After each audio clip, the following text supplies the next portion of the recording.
नमस्कार मित्रों, आप सभी का हमारे YouTube चैनल हिंदी सरिता में बहुत बहुत स्वागत है, जहां पर आप हिंदी भाषा एवं साहित्य का उच्च कोटि का अध्ययन करते हैं। तो जैसा कि आप सभी को विदित है, इससे पहले हमने हिंदी के साहित्य लेखन पर 4 वीडियो डाले हुए हैं। अगर आप देखना चाहें तो हमारी प्लेलिस्ट में जा कर के उन्हें देख सकते हैं। वहाँ पर भी बड़ा अच्छा और बड़ा ही सटीक वर्णन हमने किया हुआ है। और आज का हमारा विषय है वीर गाथा काल। जैसा कि आप सभी जानते हैं, वीर गाथा काल के बहुत सारे नाम अलग अलग विद्वानों ने दिए हैं, जिनमें से सबसे ज़्यादा प्रचलित नाम आदिकाल है, जो कि हजारी प्रसाद द्विवेदी जी ने दिया है। दूसरा नाम वीर गाथा काल है, जो कि रामचंद्र शुक्ल ने इसे दिया हुआ है। आज हम इसी वीर गाथा काल का अध्ययन करेंगे। तो आइए समय न गंवाते हुए हम अपने विषय पर आ जाते हैं, वीर गाथा काल। तो वीर गाथा काल जो है वो हमारा आज का विषय है। और वीर गाथा काल इसे नाम, जैसा कि आप सभी को मालूम है, रामचंद्र शुक्ल जी ने दिया हुआ है। तो हम पहले इसकी विशेषताएं देख लेते हैं। तो देखिए, सबसे पहली विशेषता है वीर गाथा काल की युद्ध वर्णन में सजीवता। अर्थात वीर गाथा काल में जो युद्ध हुए हैं, जो युद्धों का वर्णन किया गया है, वे बड़े ही सजीव वर्णन हैं। उन्हें पढ़ने वाले को ऐसा प्रतीत होता है मानो युद्ध सम्मुख ही हो रहे हैं। तो युद्ध वर्णन बड़े ही इस समय के सजीव हैं। दूसरी विशेषता है संकुचित राष्ट्रीयता।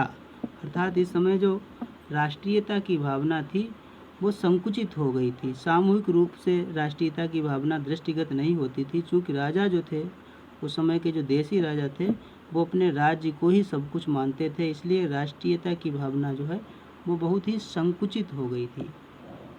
तीसरी इस समय की विशेषता है आश्रयदाता राजाओं की प्रशंसा।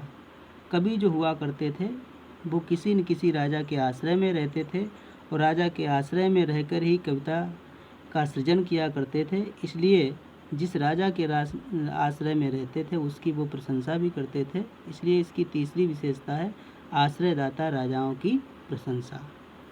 और इसकी चौथी विशेषता है प्रामाणिकता में संदेह। मित्रों, इस समय जो रासो काव्य लिखा गया, उस रासो काव्य की प्रामाणिकता में संदेह है। कुछ तो प्रमाणिक हैं, कुछ अर्ध प्रमाणिक हैं, और कुछ प्रमाणिक ही नहीं है, जिनका कहीं कोई प्रमाण मिलता ही नहीं है। तो इस प्रकार से इसकी ये चौथी विशेषता है प्रामाणिकता में संदेह। अगली विशेषता है इसकी कल्पना की प्रचुरता। अर्थात इस समय में कल्पना का बहुत ज़्यादा प्रयोग किया गया है। जो काव्य लिखे गए हैं उनमें कल्पना का ही समुद्र दिखाई देता है। इसलिए कल्पना की प्रचुरता इसकी जो है अगली विशेषता है। और इसकी जो छठी विशेषता है वो है वीर एवं श्रृंगार रस की प्रधानता। अर्थात इस समय जो है कविता में दो ही रस देखने को मिलते थे, एक वीर रस और दूसरा श्रृंगार रस। तो जो वीर रस है वो युद्धों का वर्णन हुआ है, तो वीर रस का आ जाना स्वाभाविक था। और साथ ही साथ अब जब राजा विजयी होकर के घर लौटते थे तब रास रंग की बातें होती थी, अर्थात श्रृंगार रस। तो वीर रस इस समय का मुख्य रस है, और श्रृंगार रस उसका सहयोगी रस कह सकते हैं आप। इसकी अगली विशेषता है डिंगल एवं पिंगल भाषा का प्रयोग। इस शब्द से आप बहुत ही परिचित होंगे। डिंगल एवं पिंगल भाषा का प्रयोग जो है उस समय की भाषा शुद्ध नहीं थी, उसे डिंगल एवं पिंगल कहा जाता था। डिंगल जो है पश्चिमी राजस्थान की भाषा थी, जबकि पूर्वी राजस्थान की भाषा को पिंगल कहा जाता था। इसमें ब्रजभाषा का भी योग रहता था। इसकी अगली विशेषता है विविध छंदों का प्रयोग। अर्थात वीर गाथा काल में बहुत ज़्यादा छंदों का प्रयोग किया गया है, और छंदों की इतनी अधिकता है कि पृथ्वीराज रासो, जो कि चंद्रवरदाई के द्वारा लिखा गया है, उसे छंदों का अजायब घर कहा जाता है। अब हम देखते हैं कि सिद्धों का उदय कहाँ से हुआ, ये सिद्ध आए कहाँ से। क्योंकि इस समय के साहित्य को, अर्थात वीर गाथा काल का जो साहित्य है उसे 4 अलग अलग भागों में बांट दिया गया है। सबसे पहला सिद्ध साहित्य है, नंबर 2 नाथ साहित्य है, नंबर 3 जैन साहित्य है, और नंबर 4 लौकिक साहित्य है।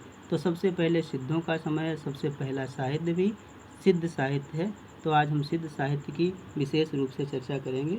तो देखिए, सिद्ध का साहित्य का उदय कहाँ से हुआ, ये सिद्ध आए कहाँ से, यह भी एक प्रश्न है।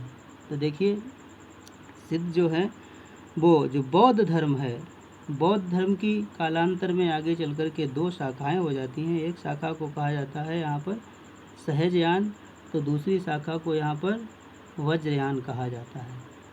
तो जो वज्रयान शाखा है, उसी शाखा के मानने वाले, उसी शाखा के जो अनुयायी हैं, उन्हें जो है सिद्ध कहा गया है।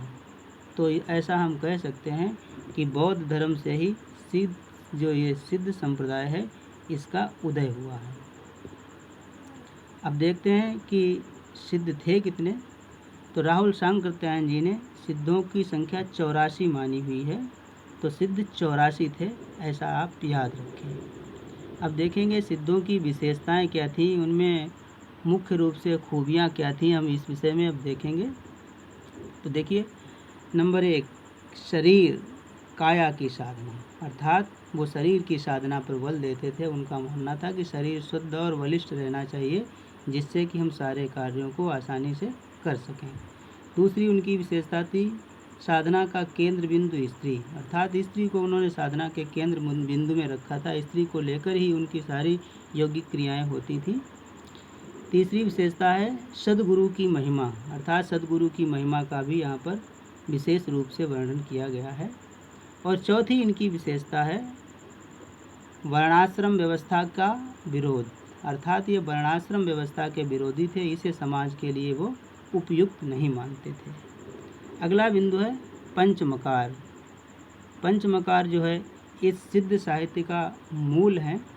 उन्होंने इन पांचों चीज़ों को जो है अपने लिए उपयुक्त माना था और इसे वो ग्रहण करते थे।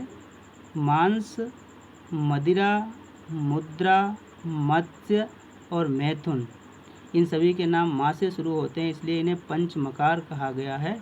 और इन पंचमकारों के आप नाम भी याद रखें, कभी कभी यहीं से प्रश्न पूछा जाता है, जिसके अंदर मांस, मदिरा, मुद्रा, मत्स्य और मैथुन, ये पांचों चीज़ें शामिल हैं। इन सभी को ग्रहण करना वे उचित मानते थे। उनका मानना था कि संसार में सब कुछ उचित है, कुछ भी अनुचित नहीं है। ये सिद्ध साहित्य का एक दोष भी कहा जाता है। सिद्धों की भाषा, सिद्धों की जो भाषा है उसे संध्या कहा जाता है, अर्थात सिद्धों की भाषा पर भी प्रश्न पूछे गए हैं पीछे। तो सिद्धों की भाषा जो है वो संध्या है, अर्थात ये मिश्रित भाषा है, जिसका विकसित रूप आपको कबीर दास में देखने के लिए मिलेगा। हमारा अगला बिंदु है स्त्री सिद्ध, अर्थात जो 84 सिद्ध हैं उनमें 3 स्त्रियां भी शामिल हैं, जिन्हें स्त्री सिद्ध या महिला सिद्ध कहा गया है। इनके नाम भी याद रखें, यहाँ से भी प्रश्न पूछे जाते हैं। जिनमें से सबसे पहला नाम है कनकलता, दूसरा नाम मणिभद्रपा और तीसरा नाम है लक्ष्मी खरा। ये 3 जो है महिला सिद्धों में शामिल हैं और ये प्रमुख सिद्ध भी मानी जाती हैं। अब देखते हैं सबसे पहले सिद्ध सरहपा। सबसे पहले नंबर 1 पर जो सिद्ध आते हैं वो हैं सिद्ध सरहपा। और सिद्ध सरहपा जो है वो जाति से ब्राह्मण हैं, ब्राह्मण कुल में ये उत्पन्न हुए। इनके 2 अलग नाम भी हैं, 2 के अलावा और भी नाम हैं, लेकिन प्रचलित ये उनके 2 नाम हैं, सरोज वज्र और राहुल भद्र। तो ये उनके 3 नाम कुल मिलाकर हो गए सरहपा, सरोज वज्र और राहुल भद्र। और इन्हें प्रथम सिद्ध माना गया है, राहुल सांकृत्यायन जी ने इनको प्रथम सिद्ध माना है। अब देखते हैं इनकी रचनाएं। तो ऐसा माना जाता है कि सिद्ध सरहपा ने जो है 32 ग्रंथों का सृजन किया, 32 ग्रंथों का उन्होंने प्रणयन किया।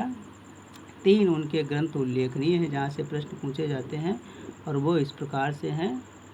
दोहा कोश उनका सबसे प्रसिद्ध ग्रंथ है, इसमें दोहा में वर्णन किया गया है, अर्थात दोहा छंद का इसमें प्रयोग किया गया है।